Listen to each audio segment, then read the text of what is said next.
जमिनीचा पोत टिकविण्यासाठी आणि उत्पादन वाढविण्यासाठी हिरवळीची खते महत्त्वाची ठरतात.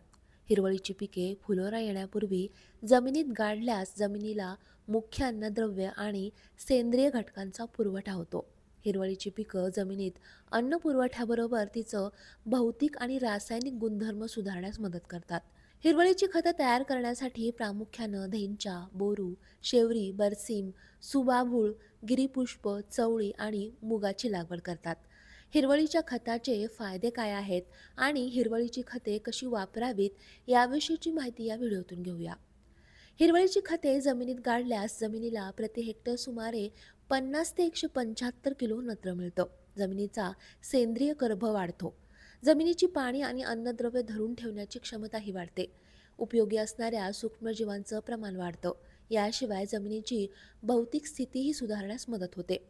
इतर मुख्य आणि सूक्ष्म अन्नद्रव्य उपलब्ध होण्यास मदत होते. सर्वसाधारणपणे 1 टन हिरवळीच्या किंवा शेंगवर्गीय पिकापासून बनवलेलं खत हे 2.8 ते 3 टन शेणखत किंवा 4.5 ते 4.7 किलो नत्र किंवा 10 किलो युरिया बरोबर असतं.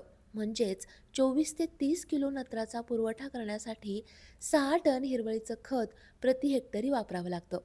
बोरू म्हणजेच ताग, धेंचा, मूग, चवळी, मटकी, शेवरी, लसूण घास, बरसीम ही हिरवळीची पिके आहेत जी जमिनीत गाडता येतात. ज्या शेतात हिरवळीचं खत गाडायचं आहे तिथेच हिरवळीचं पीक सलग शेतात पेरलं जातं. हे पीक फुलोरा येण्यापूर्वी नांगरणी करून जमिनीत गाडलं जातं. याशिवाय मुख्य पिकासोबत आंतरपीक म्हणून हिरवळीच्या पिकाची वाढ करून ती जमिनीत मिसळली जाते. आपल्याला ज्या शेतात हिरवळीचे खत द्यायचं आहे त्यामध्ये हिरवळीच्या पिकाची मे-जून महिन्यात पेरणी करावी किंवा बियाणे फेकून द्यावं. बियाण्याचं प्रमाण 1.5 पट जास्त वापरावं जेणेकरून पीक दाट येईल.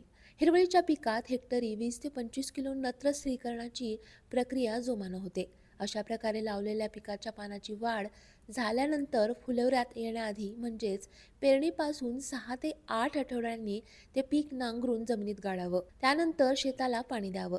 त्याचं पूर्ण विघटन झाल्यानंतर पुढील रब्बी पिकाची वेळेवर पेरणी करावी.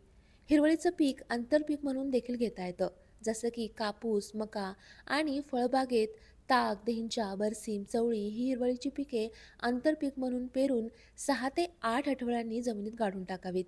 हिरव्या पानांचा वापर करायचा झाल्यास या पिकाची बांधावर किंवा पडीक जमिनीत लागवड करावी. हिरवी कोवळी पाने गोळा करून ती पूर्व मशागतीच्या वेळी जमिनीत मिसळल्यासही चांगला फायदा होऊ शकतो.